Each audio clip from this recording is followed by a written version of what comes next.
Welcome back to another episode of D Sports Gurus. I'm your host, Fresh. So today I got a special guest with me. I got my boy Elda with me. We gonna be chopping it up, talking Pistons basketball. He's one of my guys from the Piston versus what I've been calling it, right? Uh, we go back and forth a lot. So Elda, Yeah, you can introduce yourself to the people. yeah. This is your boy Elda, man. I appreciate Fresh, my boy. He's we definitely have different views, but all in them, man. We want our Pistons to do well. So mostly you find me on Facebook, DPC, Detroit Piston Central, and Detroit Piston News groups, managed by some really good people. So yeah, you can find us and the playback and drop some comments on us there too. So we're looking forward to get into it, man. There we go.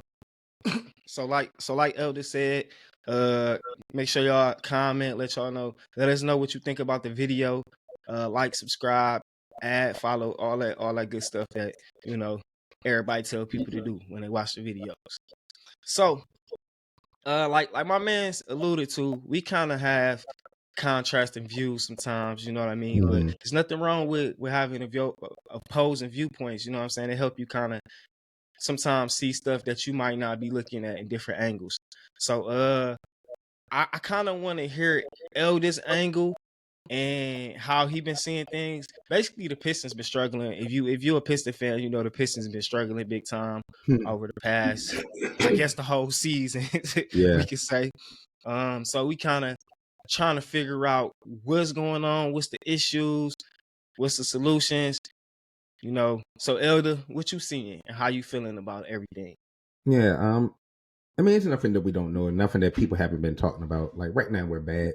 We're just not a good, well-rounded team, and it's for a lot of different reasons. We don't have all our pieces in place. We don't have the Joe Harris, and we just get Alec Burks back probably about 5 games ago. Bogey just coming back.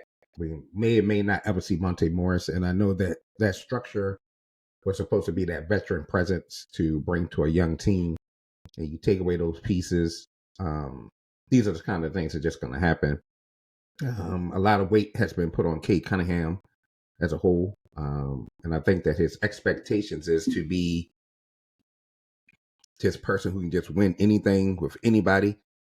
And I think my whole argument has always been, I don't think there's ever been a rookie in probably since LeBron, but even LeBron didn't really win. But to really set his team up to be in a great position, they came into a team with so little pieces. So to even expect to see superstar Kate Cunningham, which practically in our reality is year 2, it's just an unrealistic expectation. To me, it's an unrealistic expectation from fan base, from the media. So I'm always been an analytic guy. I'm a big analytic guy. I wasn't always that way, but I just fell in love with analytics. I fell in love with metrics because I don't look at it like what's going on. It also projects a lot of things that you can see that's going to happen. So even in a group when and I don't want to drop other people's names in here, and I don't want to do that, be that type of person. But a member of the group was like, drop a case Cunningham shooting, saying how it's not there, won't be there, da da da da. I was like, I shared them like this was weeks ago before anybody talking about it. I said, but look at this metric, like look at this underlying metric, man. It's like in wide open threes, he's shooting like 44, 43% wide open threes. Everybody, oh, that's just cherry picking, and that's bottom line stat. Oh, you just covering up for him. Now here we are a week later, and Kate Cunningham since then has been shooting almost like 40% from field because now they're, like I said, I don't think they necessarily have them off ball more, but what I think they're doing is they're doing a better job of when he don't have the ball in the hands, they're doing a better job at moving around the perimeter where he's not in the same positions. They're moving him on the corners. They're moving on the corners more. They're moving him on the wings more. They're doing a lot more action with him when he doesn't have the ball. So I think that what we're seeing, even with it was like a couple of games ago when they took, and I think when they started with Cade, they started Livers. We saw more spacing on the floor. We saw the ball moving a little bit more. And it wasn't that he touched it less as in a playmaker, but what we saw is like Cade can shoot. And when Cade shoots well, and I'm gonna give kudos to Kevin, like Kevin said it, like when Cade shoots well, we play well. But I just think that until we get those other pieces in place, it doesn't matter, man. We've seen some really great scores in this league not win. A few years ago, Shea Gilgeous-Alexander was averaging like 30 points a game, and I don't think that OKC won more than 30 games. I don't think they won more than 30 Gotcha. games. He was averaging like around 30 points a game. So until you get the help, man, it doesn't matter how good that star is or that individual is. You're going to need another guy, probably two now in this league that can, any given night, they can give you 18, 20 points easy, For consistently. sure. And I think the fall that I've seen happen is and I was never I mean, and Monty Williams could turn this all around. So I'm gonna say this: Monty Williams can turn this all around either this year or next year, and everybody be like, "Oh, I love Monty. I love Monty." I knew that Monty Williams has a history of slow starts as a coach. You can look at his pattern. Like when he was in New Orleans, the year that Chris Paul left, they had like 320 some win seasons until Anthony Davis emerged as a superstar. Then they started to win. He had the first year that he went to Phoenix. They didn't come up the ripping winners when they got Chris Paul came over. Then he started to win. So I look at this team until it's not so much that we don't have a star player. We don't have two, and you need two players in this league to compete at a high level. You just do. And I guess I don't want to over talk, but I looked at it like no team in the East other than the Wizards, and that's where Jordan Poole's struggling right now. But no team in the East has like there's one guy who's averages 20, or at least two guys on that team averaging 18 to 20 points a game. Two, we're the only I team that agree. don't have that right now. And I then we agree. see the games when we do get the guy who's going to be consistently scoring at a high level, and then we're competing. So whether it's Killian having a good game, Ivy have a good game, Sasser have a good game, like that 20-some point type game, then all of a sudden we're competing. So that just lets I me agree. know like we're like this season may be a wash depending on like we don't know what's going to happen with Bogey. We don't know if we're going to keep him. We don't know if we're going to trade him. My issue is like trade him. I would just say trade him because this year could be a wash. Trade him, get as much value. He's almost 35 years old. To try to hold on to him as a core piece is going to bite you on the back end of it because you're not going to get as much value for him. If he goes down with another ankle injury or something, it's a big setback. But if you have an opportunity to go out there and get, a lot of people don't like it because of the money, but you have an opportunity to go get Levine. I just think it's worth it. Not so much about this year. It'll be worth the investment next year. So you don't have to, once again, when you go into that draft, you won't have to worry about getting a particular type of player, and you can get something of a need. And I feel like we started to draft out of best player available, and I don't think that's how you always have to build your team. You have to start look at your team, go, do we need another slasher? Do we need another big? No, you need some guys who can shoot, and they may not be the top of your draft board, but you need some guys who can shoot the rock. So those are just some of the things I've looked at overall when I see the Pistons. So it's like I said, I don't want to say Monty Williams just wasn't my guy. I feel like, I mean, I know Stackhouse say necessarily he didn't want to be here or he was happy with where he at, but I would love the guy like Stackhouse. I would love the guy like Ali, only because I just I think would have they'd be liked the alley very too.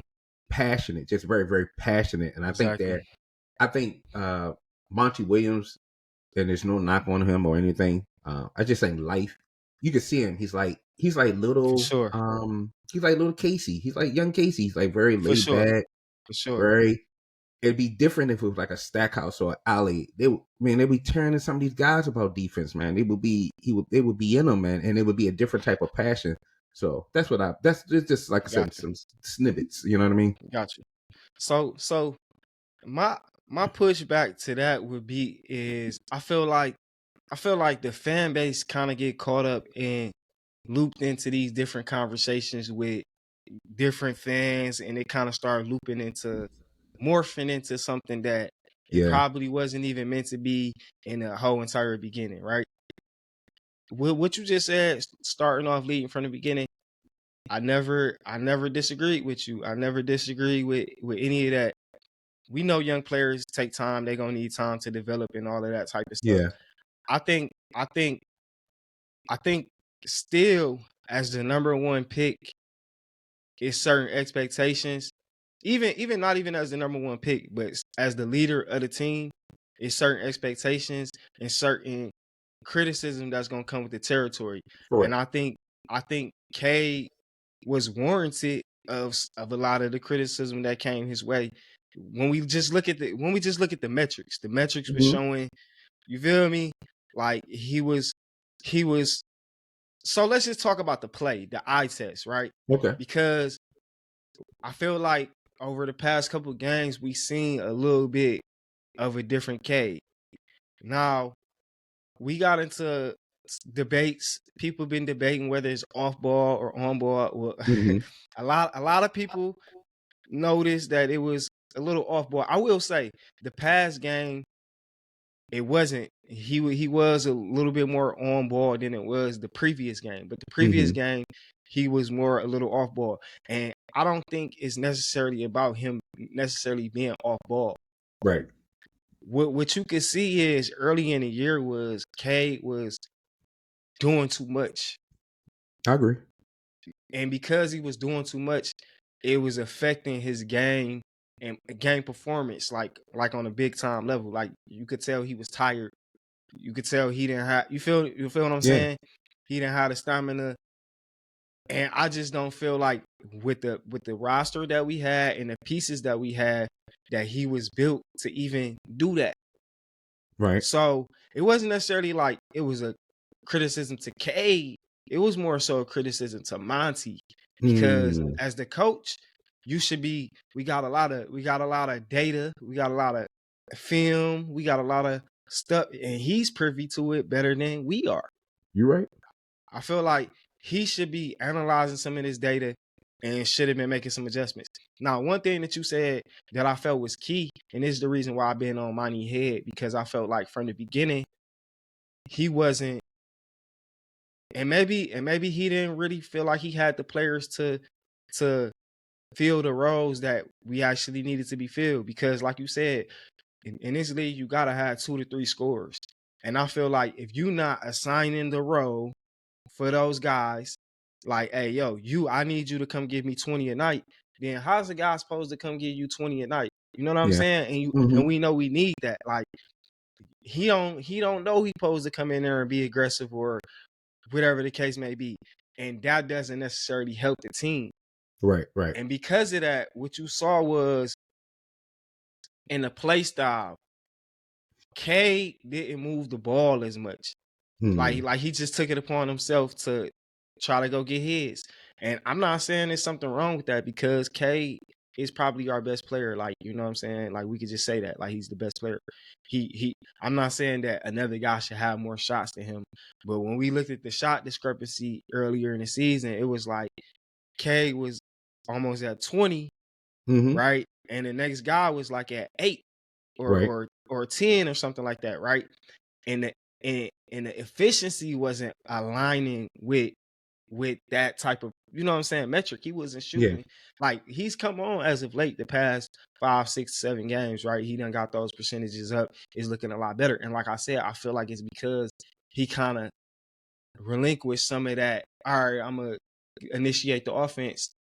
Instead, come down. We still running the offense through him, but I just feel like it's less him initiating it and then trying to go back into the action. Yeah. You get what I'm saying? It's just And a little I bit don't off have his shoulders.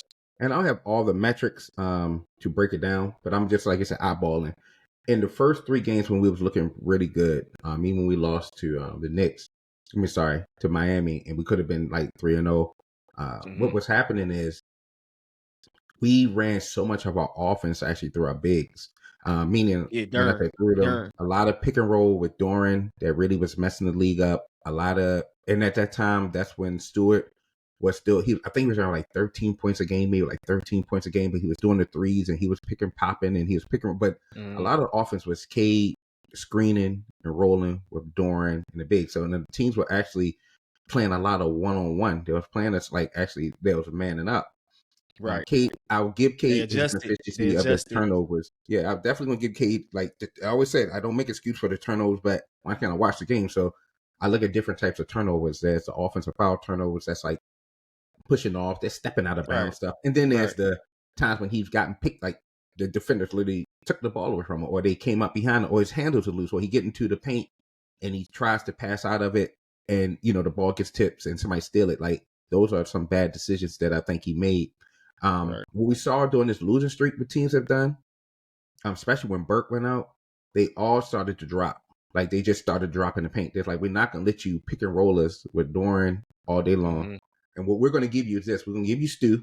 We're gonna give you Exactly. Stu. We're gonna let him shoot those, even though he's shooting 40%. But if you're only taking a 3 or 4 game, you're only Exactly. making It's useless. 1.5. That's It's 40%.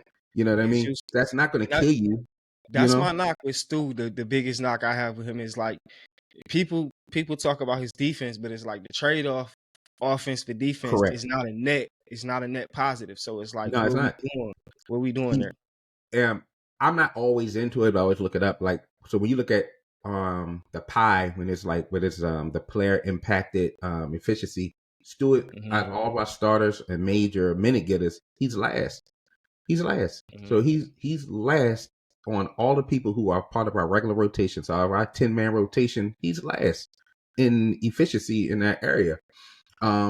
But he's starting and he's playing, and I'm not against Stu. I like what he can bring. I like his intangibles, and I really do. I like him. I like him as a tough guy. I like him as a physical player. I like him. But when you are saying that you think you're going to make him your stretch forward, and so your decision is we're going to start him, but he's going to shoot these threes, but he also not going to be down there to get the offensive rebounds. That's an awesome trade-off for another team. If another team is playing us, yeah, we'll give up 1 or 2 threes to this guy. But how many offensive rebounds are we not, because he outstanding all the way out to the perimeter, how many offensive rebounds do we don't have another guy down there getting? So I think that early in the season, that was that. Then I think other teams are adjusting. So they're like, okay, I think, because remember K first game was like 30 points. And they definitely adjusted on them. They start hitting them with a lot of blitz coverages. Correct. Double. They definitely start hitting them. And that was my thing. We needed to. I just feel like, and again, my focal point has always been on the same person. It's been Monty. Like, Monty, what you gonna do about what's happening? Like, we seeing that they neutralizing K by saying we just gonna take him away. Like, we'll double him and live with y'all, with the rest of y'all gonna do. You know what I'm saying? And it's like, we haven't really been coming up with a plan for that. You know what I mean? Yeah, and I'm gonna say this, and I want to be clear of my feelings about Jaden Ivey. Jaden Ivey name could have been Steve Thomas. It could have been Michael J. Smith. It could have been anybody. My whole thing was like, it's hard to get a guy, and I said this for years, so this had nothing to do with Jaden Ivey this year. I've always said it. Do not draft like people who need the ball in the hand back to back in drafts, because it's going to get to the point where you're going to be stuck with these ball handlers and you're not going to know how to use them. Somebody's going to get deficient. Somebody's going to get upset. Somebody's going to get nitpicked wrong. We knew K was going to be locked in, so we knew it would come down to Killian and Ivy. I do believe Ivy is a better player than Killian. I think if you took Ivy and you put him on, I'm just trying to think of another bad team right now. You took Ivy, and if Poole wasn't there, you took Ivy and you put him on the Wizards, I think Ivy be balling out right now. I think he's 18, 20 points a game. Because I believe that nature. You put Killian on that team, I don't think Killian is necessarily balling out with the Wizards. But I think there's a contrast in styles. I think the contrast in styles, you know what I mean? I agree with what you're saying, and that's not necessarily, not true. But the thing is, we still need another guy. Like, if we had somebody, if we had the future second pieces to fill in those roles, then I could understand that, right? So my thing is, even when you want to look at Ivy, if we took a deep dive, right? You say he need the ball. He's a 40% catch and shoot 3-point shooter. On how many attempts though? He's on attempts. I can't tell. I have to. Let me see. Let's see. I got it up here. These the catch and shoot numbers. 3-point attempts, catch and shoot.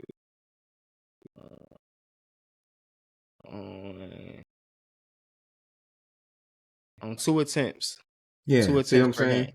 So, and I'm not saying that's on that's like you said, Monty too. Metrics. It's on Monty, but he would have to get those not even getting the playing time too. He not even getting the playing time to get up the looks. And I done seen him on the court. I done seen guys look him off on the 3-point line as if he's not a 40+% 3-point catch and shoot shooter. Sometimes I wonder, we need we can't say that we need shooting, right? Right. And here go all the catch and shoot numbers. So I'm just gonna kind of look and see who's all the effective catch and shoot 3-point shooter, right? Yeah. Humide and Knox is our best catch and shoot 3-point shooters. They don't even get no playing time.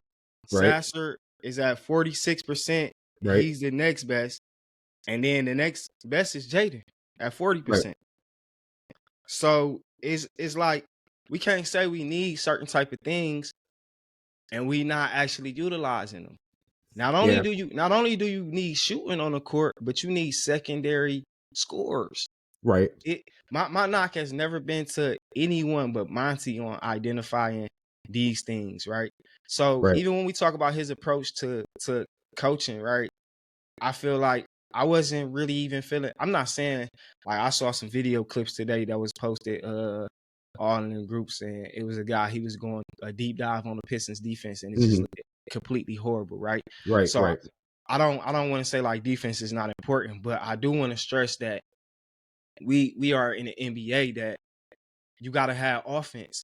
Like the days of thinking that you about to hold somebody to under 100 points don't work. Even when we was looking at the very first couple games of the season, we was holding teams to about like 106, 103. Right. That wasn't even sustainable. So we was kind of like on the outlier end, and then it caught up to us, right? And what you see is we not getting enough offense out there. Like, so even having a guy like Stewart, this is my complaint with guys like Stewart and Livers on the court. We'll hear like, oh, these guys got defense and they stretch the floor, they space the floor. That's what you'll hear. Neither one of those guys really take enough shots. Neither one of those guys really make enough stops. So this is what I say to people. If you stopping somebody 1 out of 3 times and you only going down and scoring 1 out of 3 times, that's a negative. That's a net negative. And I feel like Monty's been doing that. Go ahead. So I just pulled it up, and once again, this is not a knock, and I just want to be clear. So if you go to NBA.com and you can Google it first, and you type in closest defender, you just type in closest defender, then you're just going to go through the filter of the team you're looking for and everything. So for the Pistons, wide open threes. So this is wide open threes and I'm not going to do bogey, and I'm not going to do anybody. Like Sasser at 44.5% on 2.4 attempts. Cade is 41.8% on 4 attempts. Burt is 39%, Libert 36%. So then we get down to Jaden Ivey and Stewart. So I'm saying Isaiah Stewart and Jaden Ivey. And this is on what? You can find this on NBA.com. No, I'm saying this is on what you call, what's the metric you going? You look at it called closest defender. You just Google closest defender, and then you put in wide open. So the wide open is like wide open, like 6 feet, like they're away, like it's an open bucket. So you look at that breakdown. Stewart takes 2.6 attempts a game. These are what you call wide open. Like no one is close to this defender. He shoots 33%. When you look at Jaden Ivey, wide open, he takes 2.4 and he shoots 32. He takes 2.5. He shoots 32.5%. Killian takes 1.8 and shoots 31.4%. So when you put these guys on the floor and they are wide open and you are kicking it out to them, it's almost like a turnover. Like you're passing them to them and you're shooting threes. I think that sometimes the hard thing is, and when I say it like a Cade, is he needs his shooters around. I've always said that. I said Cade needs shooters around him who are going to make these shots. I believe that Jaden Ivey has a fit on his team. I don't know if he's even coming off the bench. I do believe he does have a fit. I don't think that we found it yet. And I think sometimes it's like, because Monty doesn't want to play that kind of ball, and that's his decision at the moment. I think if you're going to start Jaden Ivey with Cade, you almost have to play them like the Celtics. I don't even think it's like necessarily a starting thing. I think it's still like if you a coach, your trajectory, you here for 6 years, you got a 6-year deal. Your trajectory is not about this year. So it's not about necessarily those guys starting. It's about you still got to put them on the floor. Like you can't say one guy like both of these guys is basically in a second year. We talking about Yeah, Jaden and Cade. that's 100%. They both in a second year. Both of these guys have shown the ability. If you look at their numbers, their rookie year numbers, they the same. They got the Close. same Yeah. damn numbers. Like, Yeah. so it is, and I don't want to make it between Jaden and Cade because it's not Yeah. about that. It's about the Pistons actually doing well. Yeah. And what I'm saying is, it doesn't benefit you to not have a guy who can actually score the Right. ball when you need scoring, not on the floor. Yeah. Like, you could talk about his defensive impact and all of that type of stuff, Yeah. but at the end of the day, it's a scorer's league, and you need your scorers on the floor. I think with Jaden Ivey role right now, where he would best be, once again, when I say it as a starter or whatever his roles is, like when you draft a guy top 5, your desire is that he's starting. Let's just be a buck about it. You want them guys starting. I think that once again, I never agree with the draft pick because we just had 2 ball handlers who need a ball in hand to be effective in back-to-back drafts. And what he excels at is transition, though. He's really special and gifted in transition, and that's when I seen him at his most dominant. I think I looked up a stat the other day.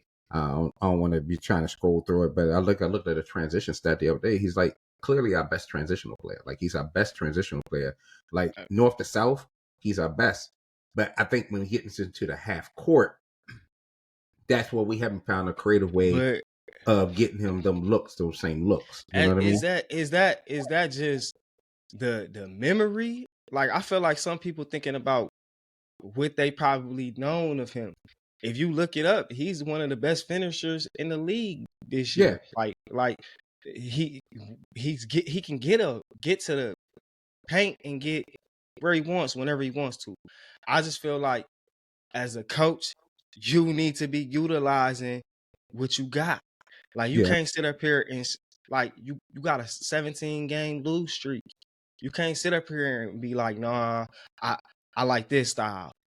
You losing, bruh. Oh yeah, you know what I mean. You gotta figure it out. So we bring up some metrics the other day, right? And we saw that the 3-guard lineup were Killian Hayes and Cade and Ivy. They actually been a net positive, but we don't even see much of that because we're not seeing it on the floor. Like, those guys don't even get a chance to play with each other. I think that was the first game they started together, right? That was the first game they started together. Yeah, first game ever. Like, Monty has to dive. And I'm just saying, going to the analytics of it, right? Yeah. I get it. I get why we want Killian starting. One, I'm not a guy who's a Killian hater. I actually think Killian is a good basketball player. I kind of always thought he was a good basketball player. I just felt like they were asking him to do too much out of his role. If you let him play within his role, which is he's a facilitator, he's a initiate the offense. If you let him play within his role, he could be successful. And Monty, I give the best coaching job Monty is doing is with Killian. Like, that's the best coaching job that he's doing on our team is with Killian. No other coach has done. With Casey wasn't as patient. You know what I mean? Like, he probably let the pressure of the fan base and all that was going on kind of get to him, and you know what I mean? And it affected Killian confidence. I feel like Monty has done a good job of keeping Killian confidence, and put him in a role that suits him. So I don't have a problem with Killian starting. Even at the beginning of the season, when I saw the way we were playing, I even said to myself, I said to my girl, I said, little cuz might have to chill out and relax because we looked it good. But when we don't look good and we can't score the ball, now it started changing. Like, all right, we gotta figure this out. We gotta make some adjustments and whatnot. So one of the just a quick Ivy stat is he's good at his efficiency of one-on-ones, but he doesn't get many one-on-ones. Like, his one-on-ones are limited. He only get, like, percentage-wise, he only get 0.4 attempts at one-on-ones in isolation. And that's what I'm saying. It's like, I just don't think that Monty Williams is putting – I have to look at last year to see what Casey did with him, but it was a different world last year. I just don't think he's getting many opportunities to use him. And that's why I said even when he on the court, like, even when you could even if you want to talk about his production, even when he's on the court, he's being not utilized to the best advantage. He's just So being put over in the yeah, corner, and that's what I'm saying. barely So running actions for him. It's just, right, you neutralize him when you just put him in the corner. Like exactly, you feel exactly. what I'm saying? So that's why I say I don't beat him up, but that's what I'm saying. When you draft players, you got to start to think beyond. I'm not always a draft the best player available person. I'm a draft the guy who fits. But like at some point, when you're trying to win, you don't always draft the best player available. You draft the best fit as well because you want to think about who's going to fit this team long term. So now we're in this place where I think there's this conflict or this clash about how we can use them all. And I think Monty Williams is saying his I don't know what next game start, how the next rotation is going to be. He switched it up for I think the last 3 games we've seen 3 starting rotations. I just hope Beef Stew come out. Like, cause Yeah, that's like what I'm saying I is think like, that it makes and my sense thing that Stu is come out. with guys like that, Stewart and Livers, I feel like you can't even really get a proper evaluation of the team because those guys to me is just like in the way. Like they don't Yeah, really provide enough of nothing for them to even justify. And they be getting big minutes. Like I yeah. don't see the justification I for think he was doing Stewart like I think in his mind, and I don't got know a Monty Williams. contract. He got a Yeah, I don't know contract. Monty Williams. You know, what I mean, I don't know him. You know, me and Monty was never talk. I don't read all these He's a articles. horrible finisher. Like Yeah, what he can only make a wide open shot that he's given. Like yeah. that's not Only thing I really would say that Stewart brings that is a standout stat is his pick and roll. Like set solid pick and roll. Like that is his thing.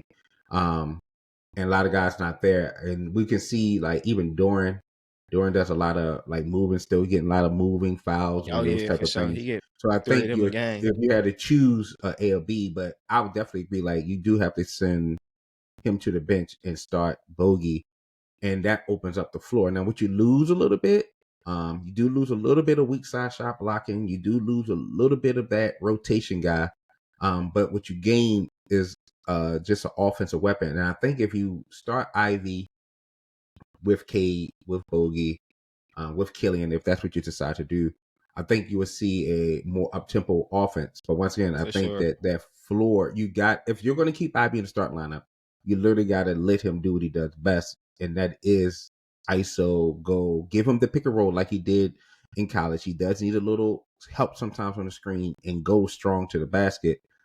But if we keeping him in a position of trying to, like you said, flare him out and he's shooting. I'm not saying he can't make. He's shooting better. I mean, he's probably shooting better than last year. I mean, it's starter numbers versus bench numbers, and who you play with as a starter, who you play with as a bench, and who you defended as a starter, who you defended as a bench. There's a little bit different in his shooting as a starter than who's coming off the bench. But Small those could be metrics. slumps. Those could be slumps. So you know what I mean. Those could just be shooting slumps. I would just like to see something more cohesive with some of these players, and I'm just not seeing the cohesiveness. It was so crazy. The most cohesive thing I saw was when Cade and Bogey was on the floor, and Cade took that little pick and he just flicked it back behind his head, and then And Bogey shot that 3. It just and looked so see comfortable. That's when and you see that's trust the your thing guy, though. It take trust. Like I don't think Cade trusts.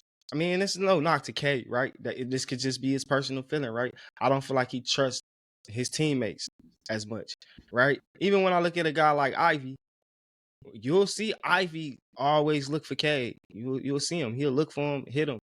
But like, I don't think Cade trusts the rest of the guys the way he trusts. You still here? Yeah. Okay, I'm not yeah. okay. I don't know. Your screen probably dropped out. You probably still good. It just probably dropped out in the show. Okay. But you probably just got to move to a little better spot. It'll probably click back in. But don't worry about it. You should be good. Okay. As long as we can hear you. Yeah, I just feel like Bogey is the one guy that Cade feel like he can trust, and he don't Yeah. mind throwing the ball to him and letting him get off his shot. Like, and I see him building that trust with Sasser also. I definitely see him. All right, he'll get Sasser. My biggest thing was I just wanted to see the offense have more flow, right? And Yeah. that take ball movement. Like you gotta really swing the rock. You gotta attack the paint. It gotta be decisive. Like we be hearing about this .5 offense, but I don't be really seeing that on the floor all the That's time. You know good. what I mean? Yeah. Yeah. And it's like, I don't know. So I just got my biggest gripe has always been with Monty, because I Yeah. feel like he got to look at the metrics. You know what I'm saying? Like, look at your guys who shooting percentages, who being effective. Even in terms of a guy like Bagley, Yeah, the Bagley's been a beast. This has been a great year for Bagley, man. This has been a really good and he year. don't play Bagley enough. He plays Yeah. Stewart all these extended minutes, and he don't provide as much as people want to knock and say Bagley don't got defense, right? He provides a net with his offense Yeah. versus what Stewart is giving. Like, that's I'm gonna have a to. no I'm gonna brainer. have to look at Stewart in two things though. I'm gonna have to look at him in now. Once again, we're not good all around, but I'll have to see him. I'll look it up maybe after this, like his pick and roll defense. Once again, NBA.com is my biggest reference, but pick and roll defense. See how his man how he does on that, and then his isolation defense. Because if I know that Monty came in like champion in defense, and then Right. you fall in love with guys sometimes These just guys because don't you even really fall be in love having with good them. D. They You don't know what I even mean? be That's what I'm having good saying. D. Like, That's why I say you fall in love with the idea of it, and then you look back and go, okay, this ain't really working no more. And we are not OKC. Like, I mean, I'm sorry, we're not Phoenix. Like, we don't have the same guys as Phoenix had. We don't have the Cams, right. and we don't have the Michaels. We don't have these guys who can just switch Exactly. anything and play. But you Exactly. come to that mindset, like, okay, this is the closest thing I have to PJ Tucker. You know what I mean? This is the closest thing I have to, and you're trying to take on that thing and put it out there, but it doesn't Right. look the same. So you almost got to reinvent everything on there. And I don't think it's so much. I think at this point, I'm gonna give you 2 points. I don't think it's so much that Cade doesn't trust his teammates at this point. I think it's also you start to know what they can do and the limitations that are happening. Like, it's great when Killian's on. When Killian's on, Killian's fun to watch. Like that last game when he had his little step back, he's fun to watch. But when it gets to the place like it's been 3 quarters and you're seeing it, and then you start to feel like I got to carry this now. It starts to put a different weight on you as anything, whether it's I sports, get life, that. I whatever. get Like that, when your Elder. teammates sit you down, you know what I mean?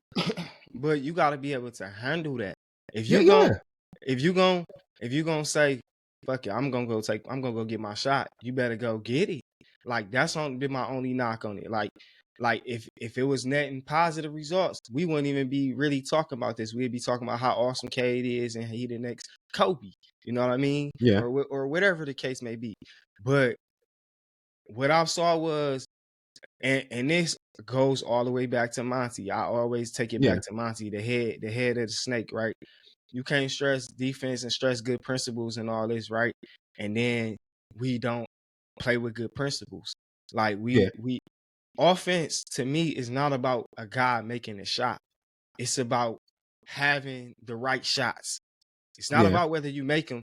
If you get enough of the right shots, you get enough of the right looks, it's gonna fall. And that's my only thing was, I felt like coach should have had noticed that, hey, yo, my offense is getting stagnant and we got to keep the ball moving.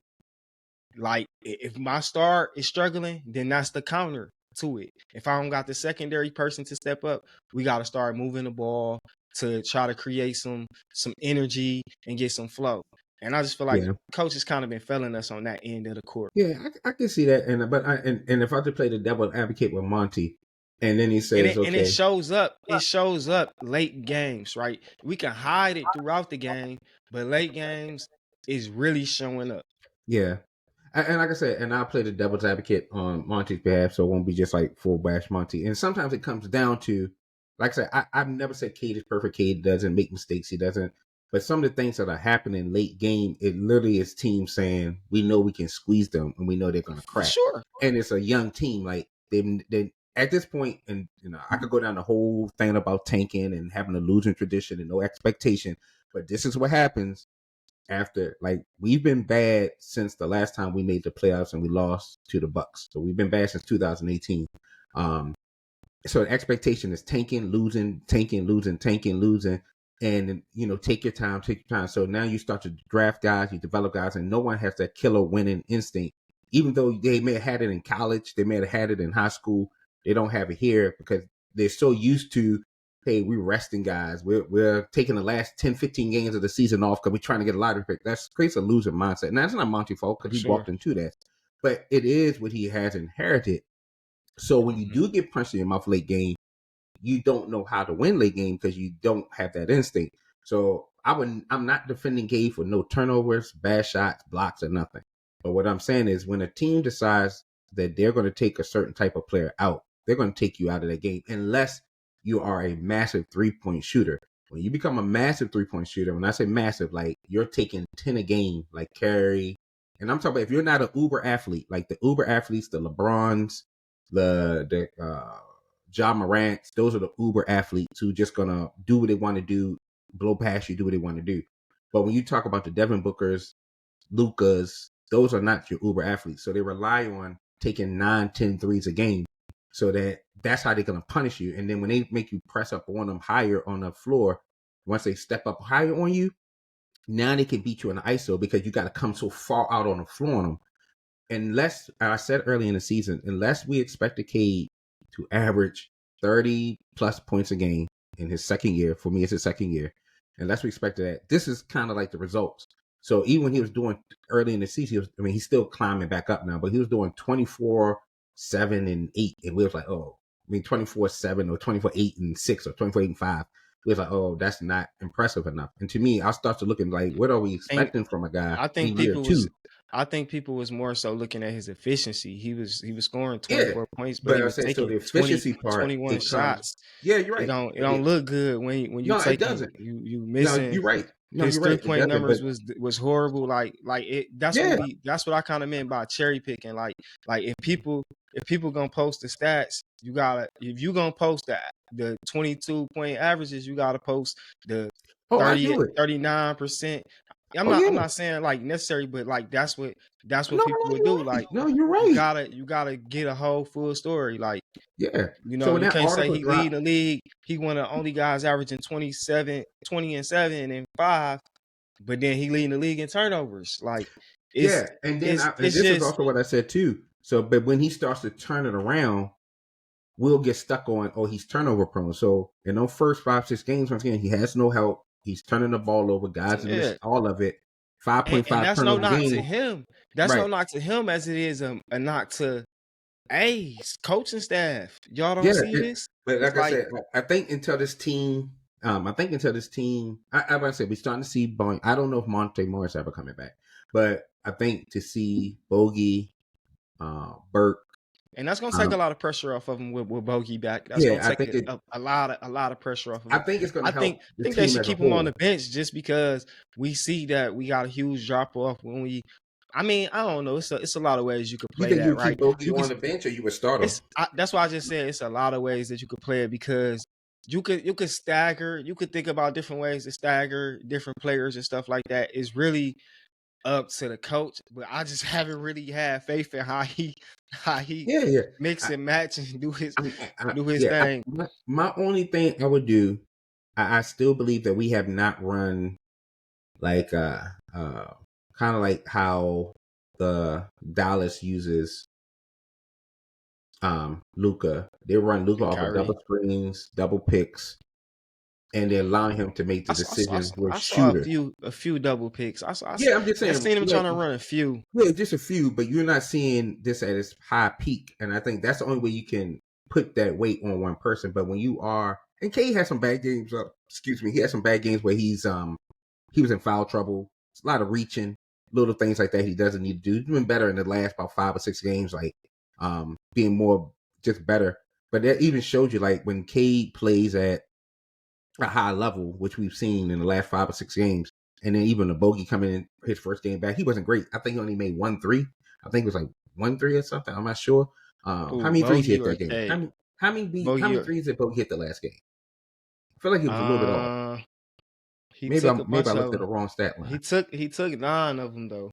So Yeah, I let me believe it was tell like you how many 2. he I mean, made. I can't remember, and I I could got be it off. right here in front of my face. So just give me 1 second. Um, he took. Uh, he took 10 of them. And how many he made? 3. So 3. I could see him. You know what I mean? That's not gonna be him all the time. Those gonna be some 5 for 10s, some 6 for 10s, and those are gonna shift the game like what we just had. Like he has that ability to be there. But that's what I'm trying to say. When you aren't the athletic, and I'm not saying Kade's not a good athlete, but he's not a like elite athlete. You need Cade to be taking those same 10 threes a game. Like that's what the NBA is going towards. Like once again, I compare him to Tatum, You Devin want Booker. Kate take a 10 a game?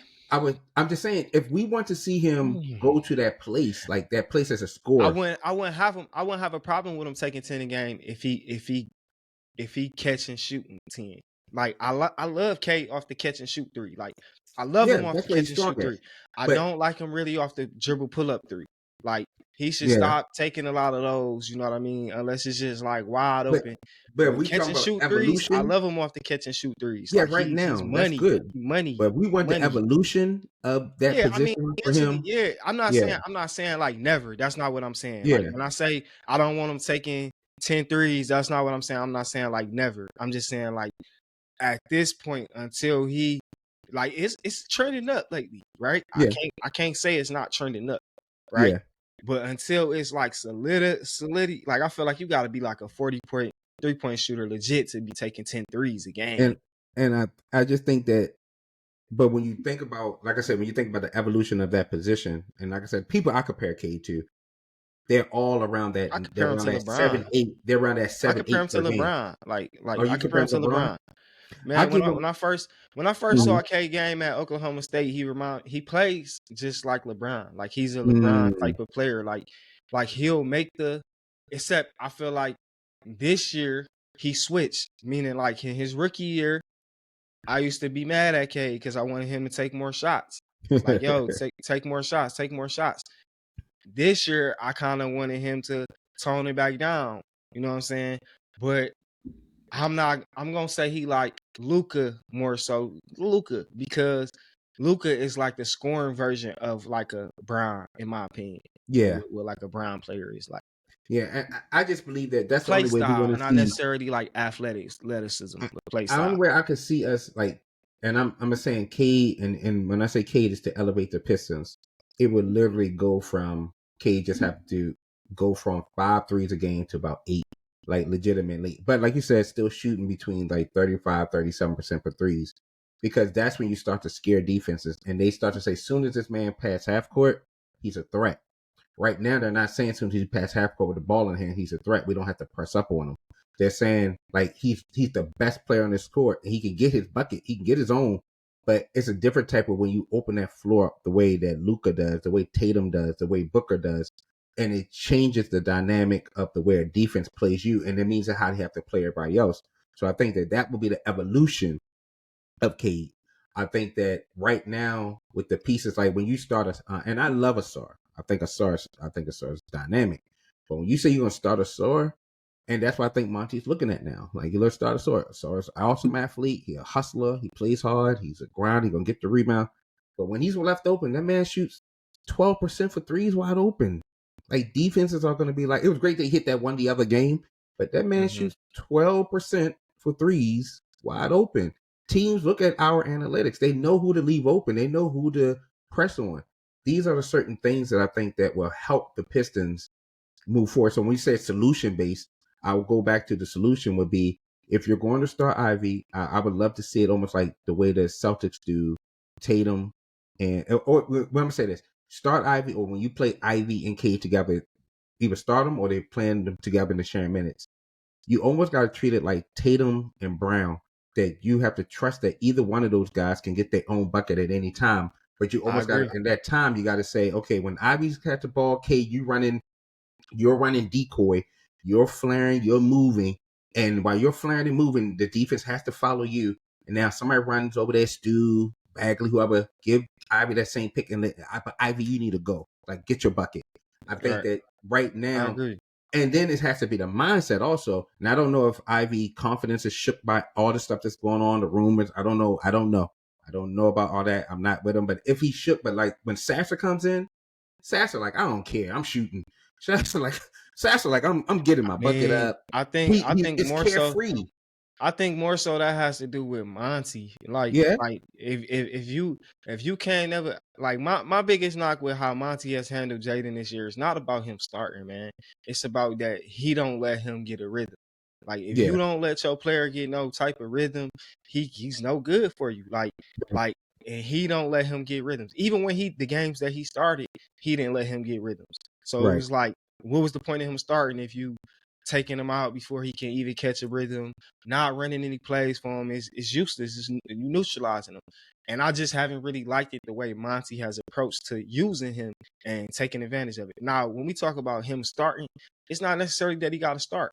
Because when you look at the lineup, I feel like you could either go Killian. If you want to go Killian, Cade, Bogey, Asar, and Dern, that's fine with me. Just get Stewart off the court. Hmm. Get certain guys off the court because they not giving us enough on both ends. At least with a guy like Asar, right? What I would be telling him to do is when you catch it for those open looks, attack the defense. If you Yeah, don't like your shot, attack the defense because you got the athleticism to do it. What I yeah, see from Asar is he get in these spots where he uncomfortable with knowing and feeling like, damn, should I do this? Should I do yeah, that? And it show up and it just end up being into some BS, right? When right. I feel like if the coach just told him like, hey man, when you get in the open floor, bro, just go attack and try to get you a layup. And if it's an offensive foul or you draw a foul in the process, so be it. I'll take that versus you kind of coming down, you moving with good transition, and then you just pause because you like, damn, I don't know what I should do. Like, Yeah, but like, then I think the other cause what part I see is Asar was looking so good, and then now you see him regressing because he overthinking. He don't yeah, wanna he don't wanna do this, he don't wanna, you know what I mean? And that's yeah, rookie, that's go through some rookie struggles and there's stuff rookie like stuff. that, ups and downs. But you know, that's But what I then see. another part is also like, and we're in this era of 3-point shooting. So if you're in the era of 3-point shooting, and I think this came up in an article as well, it's like we got to think about it as the sense that like if everybody in the league it's two things that everybody's doing better than us when they play us. They're making more threes than us, and they're making more free throws.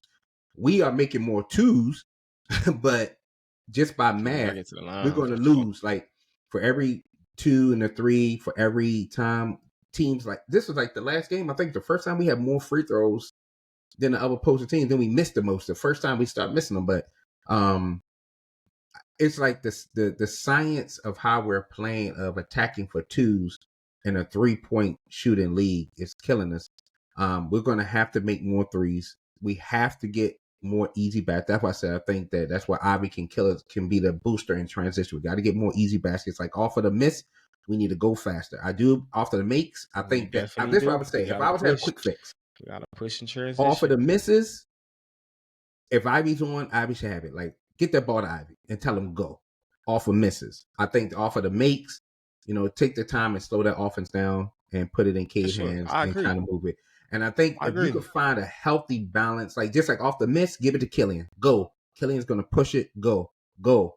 I mean, your young team, use your legs. But I think when it gets Facts. sometimes like maybe in the fourth quarter, and that would save Cade legs a little bit, Bogey legs, second half, let them take over.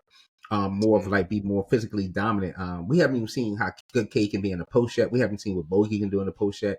So I think there's some things that we can do to turn around the team. But of course, it's easy to coach from the sidelines and For say all sure. these things. But only thing I would say has been like one of the things like when, and that's just simple metrics. You make the most twos, but another team make the most threes. The team that makes the most threes, and plus they still getting free throws, which For tells sure. you how bad your defense is. Because if they're shooting so many threes, why are you fouling so much? For Like why sure. we like if they're shooting threes, why are you fouling so much? Yeah, We we should gotta. be leading the fouls because we're going for the twos. So Yeah. I'm just saying. So there's some things that just need to be fixed or raw. Do I think that we can still be in contention for a playing game? I would say it's going to take a strong December. It would take a strong December into January. I And I'm don't not saying see we got to that. go undefeated, but no, I'm just saying math wise. Math No, wise no, is no. Yeah, math yeah. wise, we You just can need a do strong anything. But December.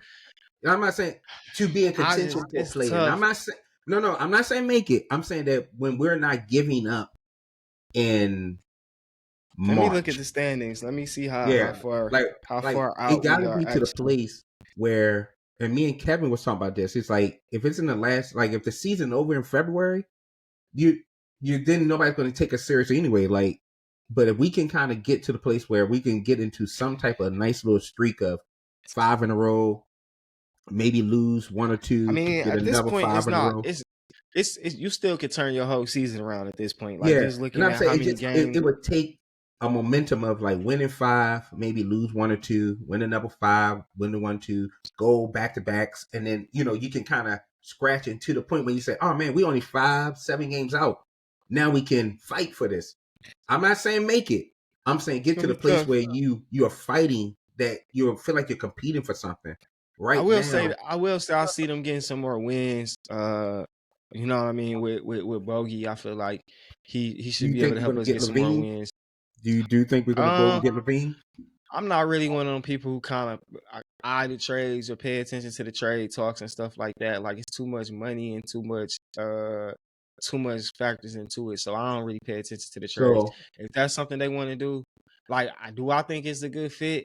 Me personally, no, I don't really like the fit. hmm, Um, but if that's what they want to do, just to get another guy in there to take some pressure off of Cade, I wouldn't like for me, right? I wouldn't like that guy next to Cade because I just feel like he would take too much away from Cade. hmm, You know what I mean? Having more impact on the game. Like Cade is a player that you can actually play through, and I feel like Levine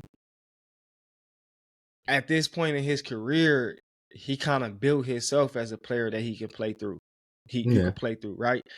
And the only way he'd take a secondary role, I would feel like would be with somebody bona fide, like a LeBron or a KD So or you would you know rather, what I like, mean? if they talking about rumors of the Laurie marketing, him being available, you would rather I him.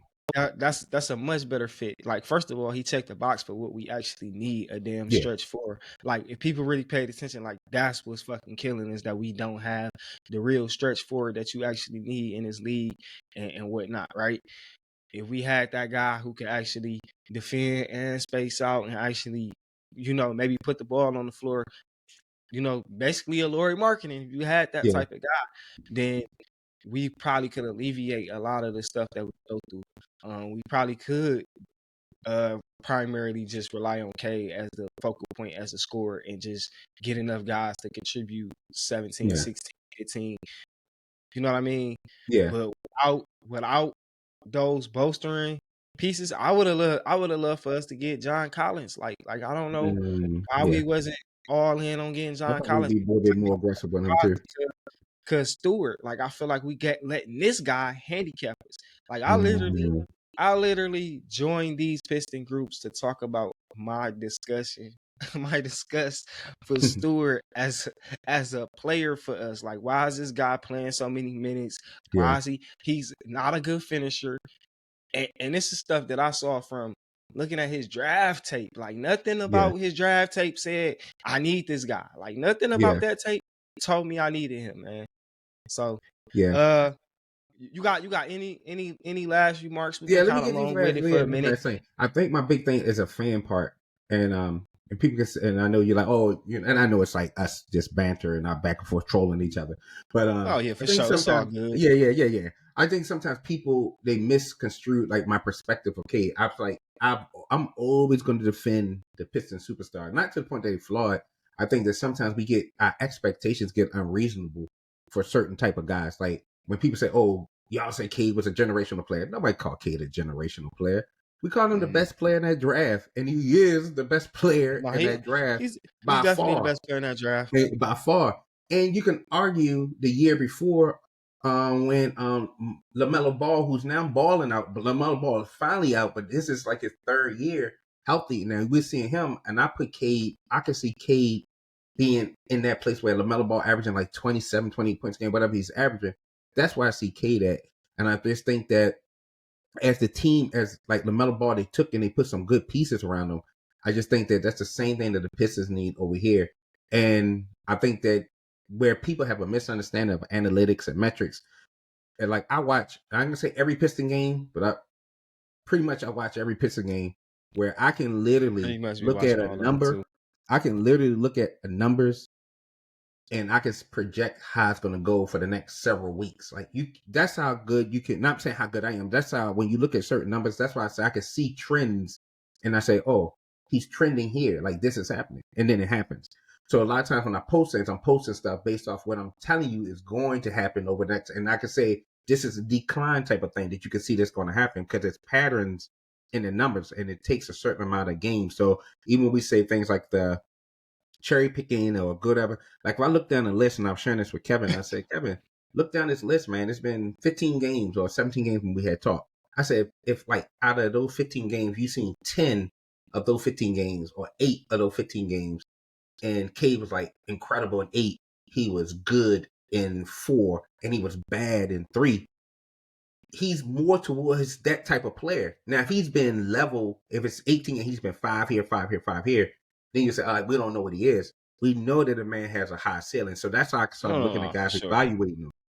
And you can I use think these things to evaluate a guy about how good he is. Now, wins is a lot of factor into winning. yeah, But I'm not really tripping off the wins as much as I'm tripping off of like my thing at K is I think with all our young players, even like with Jaden, right? Last year, what did we want to see him and K? I feel like they both basically they got the same numbers. We wanted to see the under same different thing. circumstances, but yeah, different numbers. We want to see. I'm just saying. So with their numbers, you want to see the same thing. Basically, you want to see them improve their efficiency. You want to see Yeah. them be more efficient. You want to see them have less turnovers. That's basically what you wanted to Yeah. see. You know what I mean? From those guys, like improving efficiency. So my only knock on K ever has been the efficiency. Like, bro, you gotta improve your efficiency. You gotta take. You feel what I'm saying? And I just felt Yeah. like we was putting a lot of load on him that was affecting his efficiency. And coming You off feel of me? injury and him trusting his body, you know what I mean? I think they're a big break for him. And we can definitely end it here. I don't want to, I don't know how long you know to go, but I would just say You know, something this to cool kind of right look here. at. This is the first time that we have seen Cade Cunningham start a season and get to almost 20 games and there be no issues. Last Yeah, season, he didn't start right away. I mean, his rookie year, he didn't start right away. right, He came in late. I think it was like around game 5 or 6 or 7, right. whatever that was. Last year, he was done by game 12. I think psychologically, if we just look at psychologically, it's a breakthrough for him to say, oh man, I done started the first 20 games of the season. And now Mm-hmm. my leg feels good. I feel good. I feel strength. I feel condition. I know I can take contact. I fell on the ground. I'm not hurt. Oh, I got up. I'm not. I think we're starting to see that part as well. The confidence of him, Mm-hmm. and it's just his body, not like I can take contact. I'm not hurt. And I'd love to see where that goes. But I think we're starting to see that in the last like 6, 7, last 2 weeks. We're seeing somebody who's very confident in their ability, their shot, and now you're starting to get pieces back. I think like now I think we can win. But man, this was good, man. I appreciate you, and I'd love to Oh, get no back on doubt. anytime. Man, I'm gonna And have you I'm back definitely on. I'm rock gonna out have with you you in the back on future, man. soon. We Have me this back on going when we this win. Yeah, this probably gonna be our longest show that me and you do because we had to kind of go through a lot. We've been going back and forth kind of, Yeah, for yeah, a yeah, long time now. So we finally had to get a lot off the table. We've been kind of doing a Jayden and K thing. I wish we could have yeah. got into some of the ways that you feel like I'm biased, but it don't matter, man. I feel like Yeah, we we'll had a swing good back around. We'll spin conversation. the block. We'll spin the Yeah, block. yeah. I feel like we had a great conversation, man. I appreciate you for being a Definitely. guest. Remember, whoever listening, man, like, subscribe, comment, tell us how we did. Add, follow, do all that good stuff. It's your man's Fresh. I'm out. It's been a good show. Elda, appreciate you coming on, man. I appreciate Take the care. invite, man. All right, brother. All right.